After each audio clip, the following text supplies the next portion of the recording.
ሰላም ለእናንተ ይሁን። ለምንስ ጥርጣሬ ወደ ህሊናችሁ መጣ? እጆቼን እግሮቼን ተመልከቱ፣ እኔው ራሴ እንደሆንኩም እዩ። ዳሱኝናም ታውቁኛላችሁ። እዩ፣ መንፈስ ሥጋና አጥንት ፈጽሞ የለውም። ከእናንተ ጋር በነበርኩ ጊዜ ስለኔ የነገርኳችሁ ይህ ነው። በሙሴ ሕግ በነቢያት ትንቢትና በመዝሙርም የተጻፈው ሁሉ እነሆ ተፈጸመ። የተጻፈውም ክርስቶስ መከራን ይቀበል ዘንድና ሞትን ድል አድርጎ እንደሚነሳ ነው። በእርሱ ስምም ንስሐና የኃጢአት ስርየት የወንጌል መልእክት ከኢየሩሳሌም ጀምሮ ለአሕዛብ ይሰበካል። ከእናንተ ታላቅ እንደ ታናሽ ይሁን፣ አለቃም እንደ አገልጋይ ይሁን።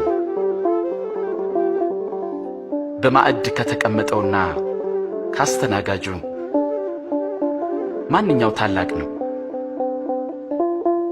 የተቀመጠው አይደለምን?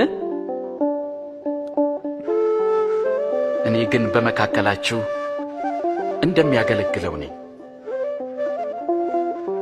እናንተም በፈተናዎቼ ከኔ ጋር ጸንታችሁ ኖራችሁ። አባቴ እኔን እንደሾመኝ እኔ ደግሞ በመንግስቴ በማዕዴ ትበሉና ትጠጡ ዘንድ በ12ቱም እስራኤል ነገድ እንድትፈርዱ በዙፋኖች ትቀመጣላችሁ።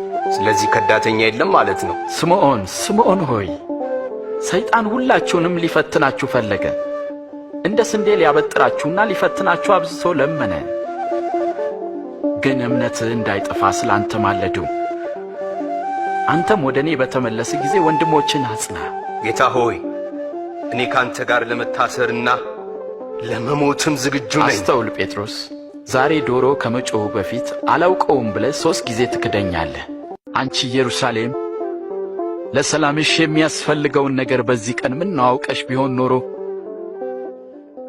ይህ ነገር ከዓይንሽ ተሰውሮብሻል።